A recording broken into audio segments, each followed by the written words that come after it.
bonus hour, Jeff Cameron Show 93.3, Real Talk Radio, Warchant TV. Thanks for being part of it. Appreciate you very, very much. It's gonna be an interesting week because I think most of us, just like I said at the outset of the show, are kind of maybe not down or as down with the breaking down of a game and the hows and the whys in this moment. And if you catch that or you make this tackle or what was this call and why do we choose to kick a field goal here and not go for it? I don't think you care.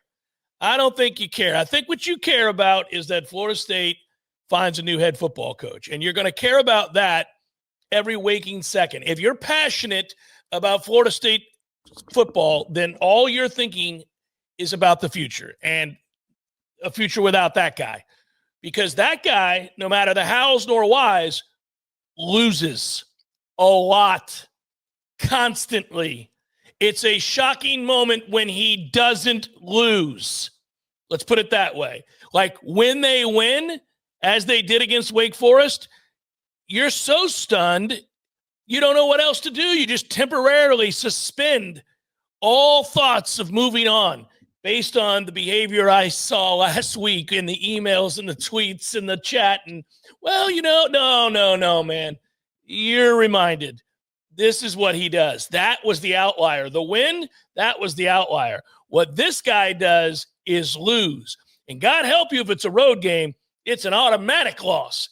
And most of the time, if it's an ACC game, it's an automatic loss.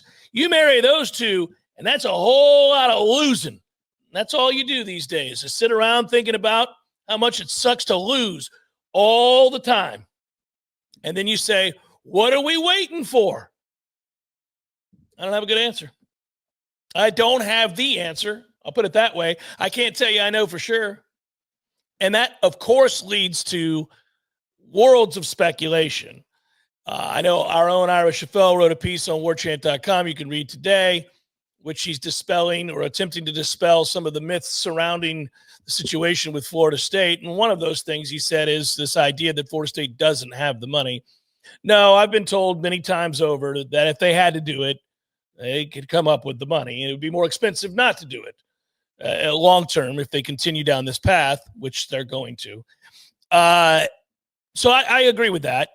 I don't know where else we go with this, though, in terms of being sure of, hey, this is the reason. I don't have that answer. And being in limbo sucks. I mean, nobody likes being in limbo. It's a bad feeling. You'd rather have the obstacle or the challenge or the dollar amount or whatever it might be clearly defined. Having those kinds of things clearly defined helps you chip away at it, helps you wrap your mind around it, helps you devise a plan to alter the sets of circumstances that are leading to your failures and continued failures. And it's uncomfortable when you don't have it, when you don't like, okay, well, I hate this. It's much easier. It's tough when you look in the mirror and you're overweight and you say, I really need to lose 20 pounds. I really need to lose 50 pounds, 60 pounds, so whatever it is, right? Sitting with that for a while, it's not fun. It's not fun, but what is liberating is devising a game plan to shed those pounds. Here's how we're going to do it. This is what I'm going to eat and what I'm not going to eat. This is how much I'm going to exercise. This is how much sleep I'm going to get. These are the days of the week. These are the people I'm working with. And you know what? The goal is by this date, we're a different human being. We've gotten it together. We have a plan. So while I sit here in this moment, sucks, not good, don't like what I see in the mirror, but I have a plan and I'm going to get up and work to that plan. When you're sitting on the outside looking in and you don't get a sense that there's a plan, doesn't mean there isn't one, doesn't mean there is one. And you're in limbo going, this ain't good, don't like it. Don't really care the reasons. Like I could, like we did in hour one, Tom and I had the conversation about the game was there for the taking. And it was. I think everybody could see that. Like, I don't think Clemson was great on Saturday night by any stretch. I think that it ebbed and flowed in terms of how much passion they played with or didn't. But the game was certainly there for the taking. That's not a great Clemson team by any stretch. But what does it say about us? What does it say about him? What does it say about this team where every time they get in a situation like this, Once again, if it's a road game, they're going to lose. If it's an ACC game, they're probably going to lose. So you just never do take advantage of those moments. You're never in a place to. And I just now wonder, as far as the way the week plays out, I think you're going to begin to hear an awful lot about locker room tumult. You're going to hear about guys eyeing their future and where it is that will be played out. Because I think many of them will decide not here. And that's something you do worry about. The thought being that if you fire the head coach and you're still in limbo and you don't have a head coach, is that going to help keep recruits? Is that going to help keep guys that are on the team that are committed to this group? Or will they all leave en masse? I think a lot of people are going to leave en masse either way. I do think that you could get out in front of it where if you had a really good idea, and this is where I don't know, maybe they don't. Maybe they're figuring out exactly who they could hire. Don't know. But if you had a good idea of who that was going to be, well, then that's the information that gets leaked to the recruits and to the potential players that you're going to bring in the portal, which is, hey, I know what it looks like on the surface. Here's what it is behind the scenes. You'll be hearing from them soon enough. That kind of a thing. But it's each hour of this show, just like each day of this week, just like every passing Saturday in which there's a football game involving Florida State, it is brimming with consternation, lots of frustration, lots of anger. Sometimes you have to fight yourself to hold back on the, like that. Oh, that's displaced anger. I shouldn't do that. Or this is an overstatement on my part. That's not 100% true. Or this is an assumption, which doesn't necessarily mean it's a fact, of course. And, that's the hard part, because when you're in this emotional state, when you're in this position, it's hard not to think the worst about all things involving Florida State football. No, that's totally fair. What I'm going to do on a personal level this week is try not to jump up and down and speak about the farce that I believe this to be and that I thought it was when they released their statement a few weeks ago. I've done that. I'm on the record. Nothing's changed. So here we are. Now, you're right. As we look towards Saturday's game at 7:30, there's no juice there, none whatsoever. But I'm not going to emotionally remark on what I think of what's going on right now. The only thing I'm going to say is, if they believed after the Stanford game that they definitely were going to move on Mike, if they believe that behind the scenes, and they might tell you when it's all said and done and they hire the replacement, well, we knew after the Stanford game that we needed to make the move. If that is true and you allowed him to continue to be the coach, you poisoned the 2025 team for the remainder of the season. I get that they scored a blowout win over Wake Forest, but we all know that wasn't some inspired first quarter where they took the game away from Wake. It was one in which both teams kind of fell through the process and Florida State ended up getting ahead, and so therefore they took the ball and they ran with it. The only way it makes sense to me that he's been allowed to make it this far is if they hoped they wouldn't have to fire him and they weren't certain that they were going to fire him after Stanford. That's the only way it makes sense that he's still here today and not canned. I think the likelihood, obviously, is that he is fired now more than ever. But if you knew after the Stanford game, that you were going to make a move and you didn't, then you're reaping what you sow for this one season's, the last 5 games after that point. That's where we're standing now, where Doak, I don't think is going to be angry. I don't think it's going to be loud. I think it's just going to be, the game is going to come and go, and there's not going to be much emotion, not much feeling whatsoever. Well, yeah, and it's weird because, this Clemson game isn't necessarily a representative or a fair representative of Florida State's failures in a lot of, like the Stanford loss was way worse, for example. That loss is unforgivable. That loss is not something you can explain away or rationalize. That's the damning loss.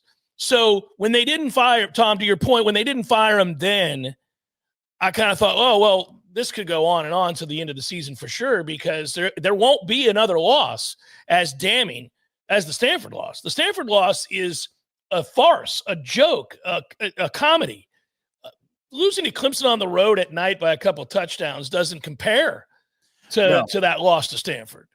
No, and they told you, look, you could say that that's exactly what they put in the statement, is that they were going to take this to this level. My whole point is, one of the victims of that choice is this particular football team for this year, for the remainder of the season, because they're the ones in limbo as well, and they feel like that there is no direction for them to follow. There's no clear path of, well, this wasn't going to cut it, so guys, we have a plan for you. And that can beget some problems like you're speaking about, which is retention of some of these players that you want to keep on the roster. Like, we're talking about it a lot these last few weeks. I guess this is my point if I didn't make it clear. Last few weeks, we're talking a lot from the perspective of the fan base and the money people. They want to know what the direction is, so therefore that there is a target for them to attack.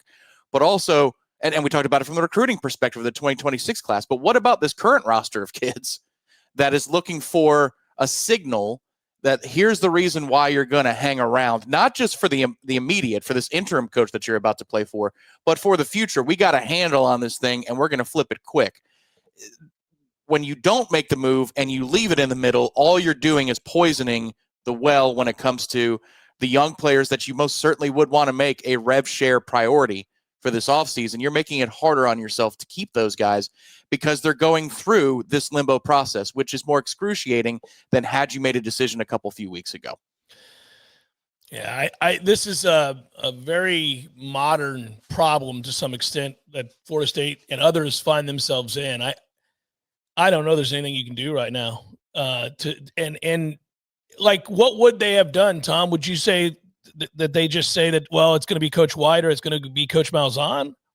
No, I just mean that you have an interim coach, you know that there's a new one coming in, and also when you fire Mike Norvell, that signals that there need to be conversations, not with Derek Ray, but with somebody else about rev share, about priorities for the finances. Yeah. You empower collectives and your your rev share departments to speak about the future with the kids. Because right now, I think when you don't fire Mike, what you're doing is you're putting Ray and the collective in a position where they have to say to kids from a financial standpoint, well, we're going to promise you this no matter what happens. But that doesn't have as much gravitas as we've made the move. Somebody new is coming in. We're going to take care of you. That speaks to the player or the player's representation outside of the bubble of the Mike Norvell organization. That to me is the cost here. This is man, we are getting quickly to a place where the reset button, somebody's coming in and having to start from scratch. They're going to lose a lot of these kids, man. They're just going to. They're going to lose. And the thing of it is, you can't even be mad. You have to be frustrated, but you can't be mad at the kids. Like, come on, man. We were 2-10 last year, and he's out here losing his ass again every week. It's just the further removed we get from Alabama, it's so maddening. It's just unbelievable. You're going to lose kids, and you're right. The thing is, I mean, every player that you can keep is an asset for you for next year for trying to speed up the process for the next guy. We often think about on the recruiting trail, what could Mike say to kids when he hops in the jet? Okay, that's fair, but you also have to look within and apply it to your own current roster too, because you have to re-recruit your roster every year. So what could Mike say to a kid if they walk in his office? Coach, I know I'm making $800K right now. Is this promised for next year? Well, I don't know. If I'm here. You're going to get that money as long as I'm here. Well, that doesn't help me if I'm the kid walking out of the room or if my agent has that conversation. I just wonder from a very simple perspective, I hope that behind the scenes they have somebody that is outside the structure, if they're going to make the move, if they actually are going to make the move on Mike, who is communicating through back channels with these representation figures in order to let them know we prioritize you no matter who our next guy is. Man, it's so weird to think about because we have to remove ourselves from our Florida State fandom and loyalties and, we in bubble, really. I wonder what, like on the recruiting trail, you brought up what does Mike say to any of these kids? And I wonder the way they view Florida State. Obviously, you go back a number of years now, depending on, you can cherry pick the stats. We have a 7-game road losing streak. Haven't won a road game since 2023, Tom. I mean, that's You say that out loud. It's insane to think about. We know they're sub 500 in the last 4 years combined record. just wonder how they're even viewed amongst the best recruits in the country. Outside of the few that you were able to steal because you bought them out of desperation after the 2-10 campaign, I just don't. This is, man, is there a loud statement that has got to be made and soon by this administration to get Florida State, for people to be interested in Florida State. I understand people will say what an attractive job this is, and I don't disagree that it's still a very attractive job, especially for a very confident person who's going to come in and flip the culture and get people believing again. It has been shown that you can win here and win in a hurry if things are moving, if everybody's pulling in the same direction. But boy, oh boy, I just don't know what the shot in the arm is. It's weird. Maybe the shot in the arm is just the firing of Mike Norvell. But like, you would love to be able to say, well, they're going to do that. That's a given. The numbers demand it. But here's the shot in the arm. They're bringing in, name your guy, Franklin or whoever. You know, that right. You would love to hear that. And maybe that's what they're hard at work doing. I would assume they're talking to people. In particular, we know a certain agent that is pulling the puppet strings for everybody. If you're dealing with him, then you are going to have to wait until do whatever he tells you to do, which sucks. Well, when you don't fire him, it just feels like Mike Norvell and keeping him is the fallback plan. And so even if it is a sliver of a chance of a fallback and it's your fifth option, it's just not healthy for anybody involved for it to be any option with any percentage chance of happening, because it shouldn't preclude you from a negotiation with another potential candidate.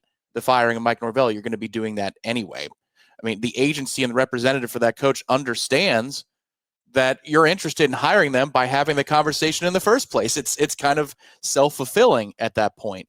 You know, whether Mike continued to win games or not doesn't create more leverage for you to negotiate with that coach. Well, no. Mike is still winning. I don't know. Maybe you take $500K less a year. I don't think anything like that happens. What's difficult is we often talk about an interim head coach as somebody that steers the ship for the program to the end of the season. Sometimes they, it's rare, but sometimes they actually naturalize that interim coach and they become the new head coach. But they're the one that needs to run the practices and run the day-to-day operations so that you're prepared to play a football game on Saturday. And that's fine.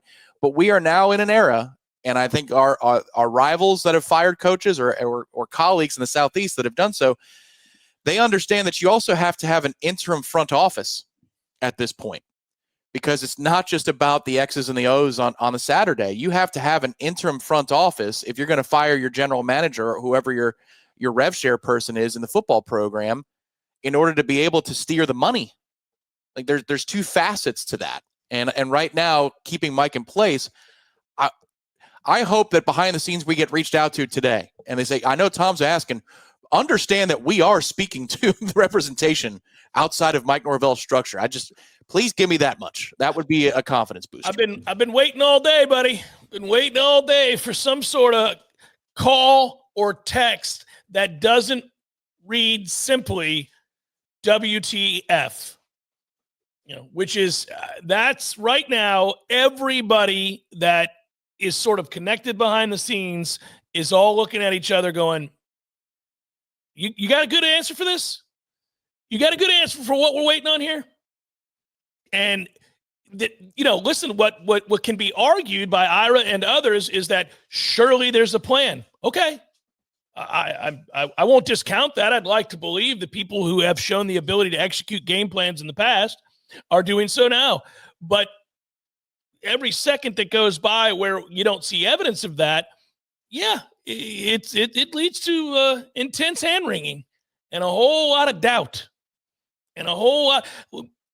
It's funny because what happens, and it doesn't matter, we say this a lot, but when you have the folks that cover college football nationally weighing in on the brands that mean the most to college football, it sucks to be the constant conversation be from them. What are they doing in Tallahassee? Are they broke? Because there's no excuse for this dude to have a job. And you're like, well, now wait, hold on. But that's the buzz through and through, right? Yeah. Is that like What are they doing? Well, yeah, to your point, this is exactly what you're saying. If you try to talk to somebody who's outside the bubble or a fan of another team, and you're like, do you guys have the money? I'm like, oh, no, they got the money if they want to. Well, then their retort is, are you sure? Yeah. You look back, you're like, Yeah. are you sure? Because if they did, I'm pretty sure they'd make a move. And even though they might be a fan of Auburn, that's a fair retort. That's what I'd say if it was them. They'd be like, well, you haven't fired Hugh Freeze yet? They're like, we have the money. I'm like, do you? Because if you did, I don't understand why you kept Hugh Freeze this long. Well, yeah, what happens is that people from outside say, well, all the teams that decided to fire their coach or are having bad seasons and had to come to a decision, well, they all fire their coaches. Every one of them has fired their coach. Like right now, they've all done it. But Florida State hasn't. Why? It's because we are trailblazers. That's why. Well, it's funny because you could say, well, listen, what is going to be gained by firing the coach right now? We already know we're going to make the change. What is to be gained by firing him right now? If your answer is, well, you can get a head start on competing with these other teams that have already done it and talking with those coaches. Well, here's where I agree with Ira. Look, man, I think that's probably already happening. Mm-hmm. Yep. That we do agree on that. That's probably already happening.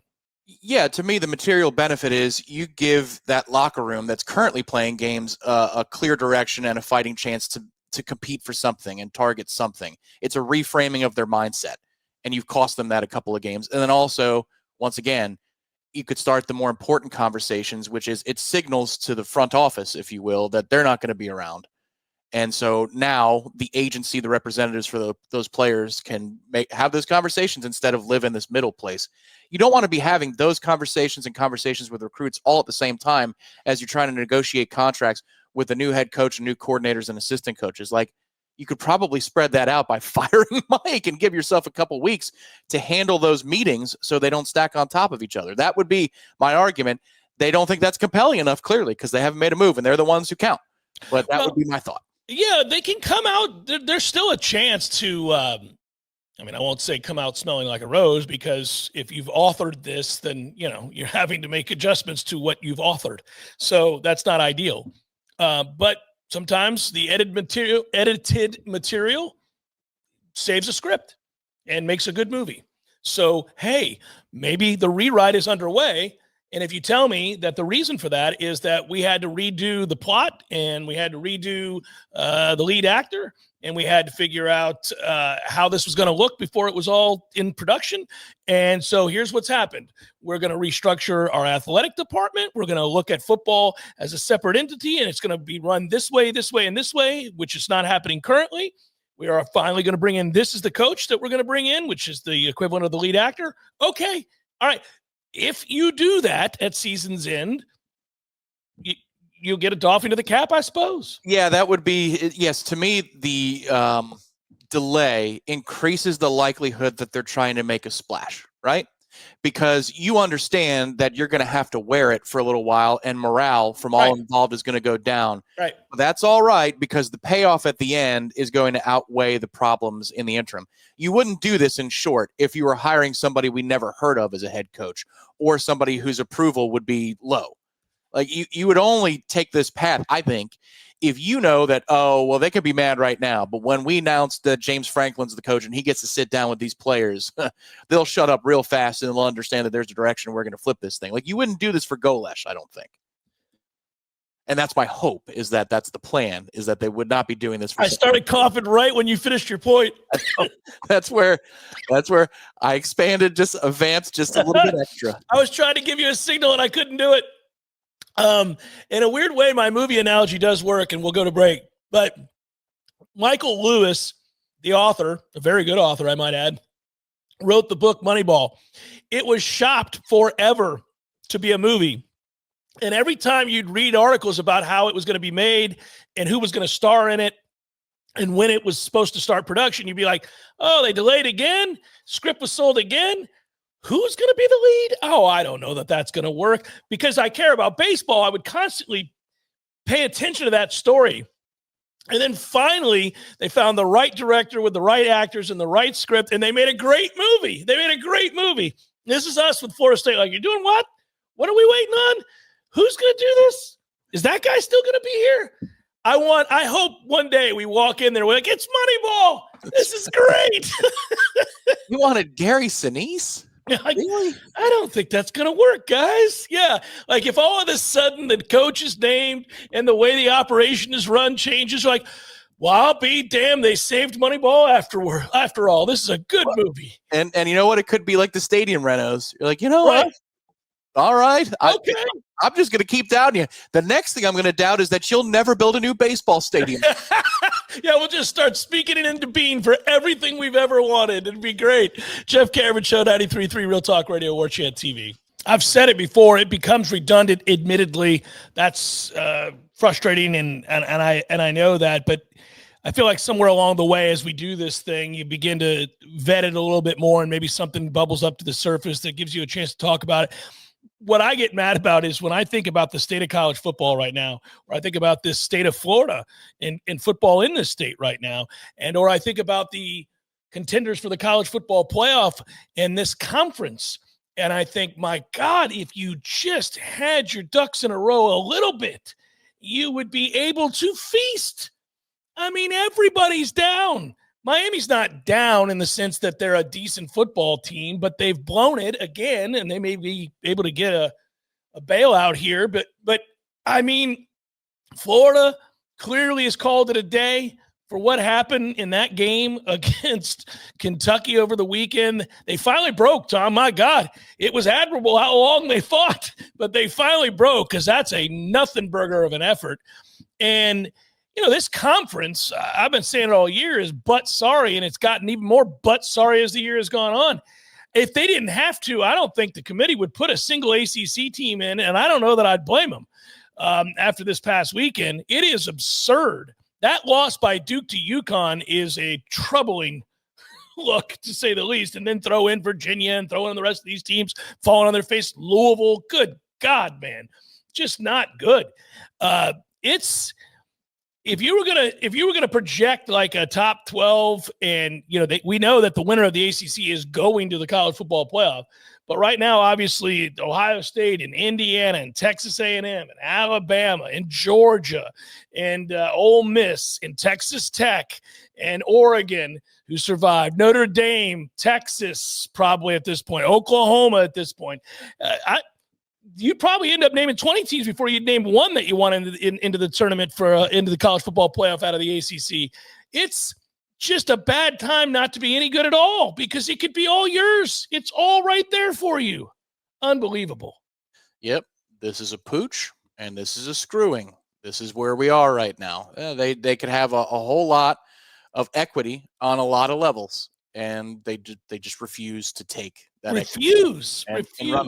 And I hold by what I said. I still believe that even though they're capable of laying eggs, that you put them on a field, you play the game the way college football is this year, to your point, if you just bother to win the games you're supposed to win, you can compete in these playoff settings. If you're in a 5-12 game, anywhere down to the middle in that first round, I think anybody's capable of beating anybody in that given week in that seeding, unless something weird happens like Ohio State falls to 5th because they sleep during the Michigan game and they lose the Big Ten championship.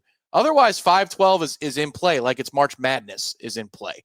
So this is going to be an interesting finish. But yeah, for Florida State, let's just put it, if Florida State had 2 losses right now, first of all, you'd be thinking about Charlotte. Secondly, you'd be talking about rating LSU's roster or their prospect list, 2026 class, Auburn, Florida, South Carolina, because we had a couple battles with them, Arkansas for a player or two. Like, there's 5 or 6 programs that you could be rating for. And it's not, again, not just the 2026 recruits that you were in on.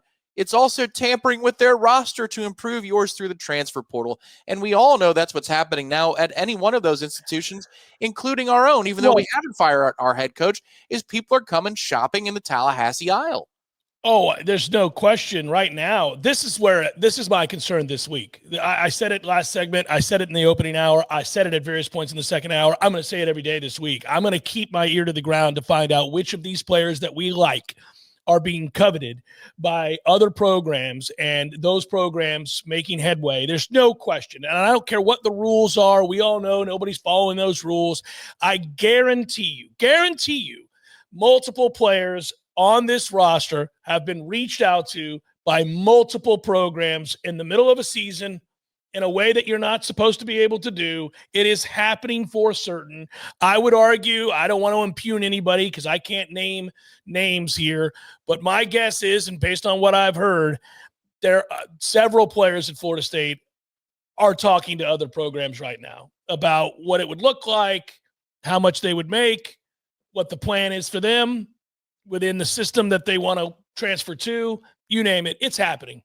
There's just no way it's not happening. Oh, well, no, there is no way it's not happening. It is. Yeah, well, that's where I know that it might not make much of a difference, but it gives you a better chance that if you made the move on Mike, that you would have a more realistic conversation with these kids who are hearing better offers from elsewhere, because anything's better than what they're going through in this moment, presumably from the places that are calling them. It's the money, it's the opportunity, it's the winning, it's whatever it is the pitch from those other places.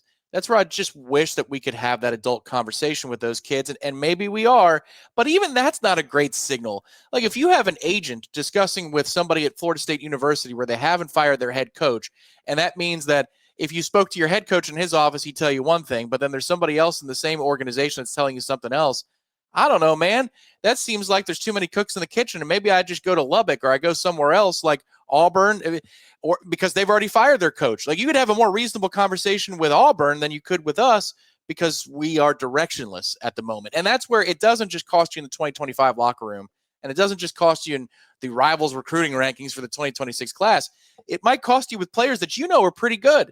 And I know the kids that I'm most worried about losing, it's probably the same as most everybody else. It's Croma and the Desirs. And I'd probably flip the order. I want the Desirs. I want Juju Wynn. I want Croma. But I'm not so sure, man, that we're going to be seeing those guys or all of those guys back next season. Well, we can't know. Obviously, a lot of decisions and things have to play out. But I do know that every Florida State fan who's paying close attention and cares deeply that this thing gets turned around are looking at the assets they have, the ones that they like, and are fearing the worst. I think they would be willing to say, hey, if it meant we made a great hire and we changed we changed the way we feel right now because we found out some good news in a week or two, but it meant that we were going to lose some of these kids. So be it. Let's just start fresh and go on and see what this guy is able to bring in. Just promise me that that's a thing that's going to happen, that's going to materialize. But if not having that promise to you, not knowing when that's going to happen, suffering through another week and another loss in the ACC, as I always say, we watch these games play out.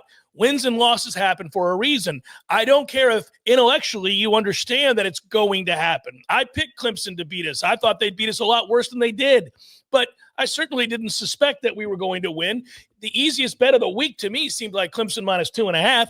So anyhow, I thought we'd lose. But then when I watched us lose, it pissed me off. It was hard to watch because we did things that were absolutely asinine. But we always do things that are absolutely asinine. Poorly coached teams often look like they're incapable of doing ordinary things, let alone they certainly aren't capable of doing extraordinary things. So when you watch us botch the simplest of things, miss a field goal at the end of the half, drop a wide open touchdown pass on fourth down, when you watch us do those things, those are the simplest of things. And it makes you mad. You say, oh, well, if this, and maybe then we could. No, just stop. They never do. Whether it's you need a defensive stop right here, or you need a conversion here, or you need a made kick there, or you need somebody to catch a punt here. It doesn't matter. They're just never going to do what's needed to be done in the moment. And so you get angry all over again watching that play out. You just want some relief. And that's the tension that the fan base that I'm trying to describe feels right now, that we're in this together, looking at one another going, somebody do something. And that doesn't mean that they're not going to do something. Doesn't mean it won't turn out okay. Doesn't mean that won't find out something until it's too late. Like maybe we'll find out at the end of the year, this was always the plan. Here's who we're bringing in. This is the staff he's got. Here's what we're doing with the structure of the athletic program. Maybe. But right now, every day that goes by feels like you're in limbo. It is aggravating to no end. You don't see an end in sight. You don't see a plan. You don't hear of a plan. You just left to point at each other and go, somebody do something. Yeah, this is where, if you thought that keeping Mike in the interim and not getting rid of him until the end of the season prevented your players from having conversations with other schools, like that's just, you're living in a fantasy Oh, land. it's crazy. Those conversations are going to happen regardless if he's here or not. And one of the things that also it's tough is if the rule was like it was when Virginia Tech fired its head coach, which is 30 days, the window's open, you can transfer starting right now and declare your intentions. If it was still that rule, there's more logic for not making a move, but that's not the rule anymore. In season, it changed. You are not allowed to enter into the portal as a college football player until 5 days after the new hire, the replacement, is named officially by the school. So it's not as though you're preventing any conversations happening in back channels. It's not as though you would be exposing yourself to a 30-day instant transfer window. If Florida State thinks it's going to land a guy that is going to attract kids and be able to retain talent, doesn't make any difference. 2 months ago at this time or 3 months ago at this time, it would make a world of difference because the kids could leave before you made your next announcement about who's to come in. So we'll see what they do. But it's funny. The more we talk about this, and obviously in this bonus hour, we're talking about it a lot, the more I feel like Florida State is trying to swing for a big name. Because that makes sense. If you're going to waffle and waver and wander, you wouldn't do that for a nobody. You do that it would have to be worth it to be twisting in the wind like this. Who's the big name? There's only two big names out there. Two, Lane Kiffin and James Franklin. Mm-hmm. There are no other big names. Drinkwitz is not a big name. Might be a great hire. He wouldn't leave Missouri, I don't think, right now to come to Florida State. But even if he would, okay, that's not a huge name. Dan Lanning's a big name, but he's not rumored for anybody's job because, he's got a good one. Yep. He's got unlimited funds. They win. He's going back to the playoff in all likelihood.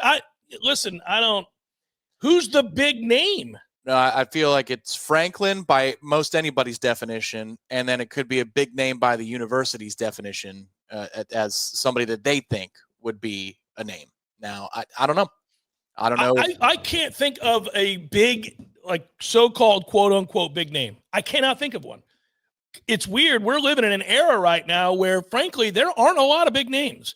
Like, there was a time, even recently, I'm not even talking about going back to Spurrier, Bowden, in that era where there was a cast of characters that made up the college football coaching world that we all identified at different regions of the country. And they were kind of like the mob boss leader for that region, like New York, Chicago, Miami, but Tampa. But that's not, we don't have that anymore. Like, it's Lane Kiffin, James Franklin. Yeah. No, I feel like it feels like it's James energy right now. And that's not intel. It's just, what difference does it make to wait unless you're going to have a payoff? Otherwise, you'd signal to the world that we're not keeping this guy. The longer you keep him, also, the more these conversations happen where it feels like they might try to keep him. He's a fallback option if they get no's from people that they want to get yeses from. I don't believe that's a tenable option. People will say this over and over again, that it feels more and more like that. I get it. Every hour that passes that they don't do something feels that way. They're going to keep losing games, guys. They're going to beat Virginia Tech this weekend. They're going to lose to NC State. Who knows? Florida's a coin toss. I thought for sure they'd lose to Florida, but now that Florida's quit, I can't know. It turns out their quarterback sucks ass. But I mean, it's crazy. We'll come back, wrap it up. Jeff Cameron Show, 93.3 Real Talk Radio, Warchant TV.